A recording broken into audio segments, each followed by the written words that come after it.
ઉધના વિસ્તારમાં મીઠાની બહેન સાથે પ્રેમ સંબંધમાં હત્યા કરનારા આરોપીની 17 વર્ષ બાદ તમિલનાડુમાં ધરપકડ કરતી ઉધના પોલીસ. સુરતની ઉધના પોલીસે તમિલનાડુના આરોપીની ધરપકડ કરી છે, જે છેલ્લા 17 વર્ષથી ફરાર હતો. તેના ભાઈ અને 5 સાથીઓ સાથે મળીને ઉધનામાં સોનલ ઇન્ડસ્ટ્રીયલમાં એક કામદારની તેની બહેન સાથેના અફેરની જાણ થયા બાદ તેને છરી મારીને હત્યા કરવાનો આરોપ છે.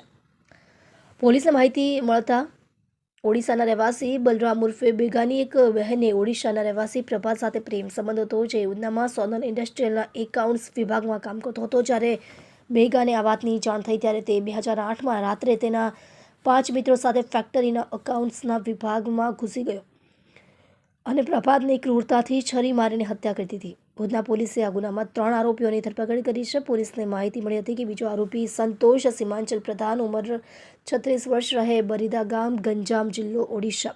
તે હાલમાં ચેન્નાઈ, તમિલનાડુમાં રહે છે અને તેની ધરપકડ કરવામાં આવી છે. સંતોષ પ્રધાન 5મા પ્રયાસે પકડાયો.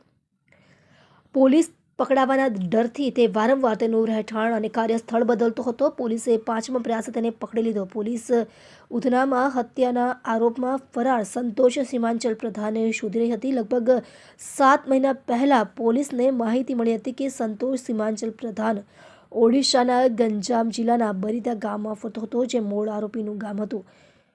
માહિતીના આધારે પોલીસે તેની અટકાયત કરી હતી.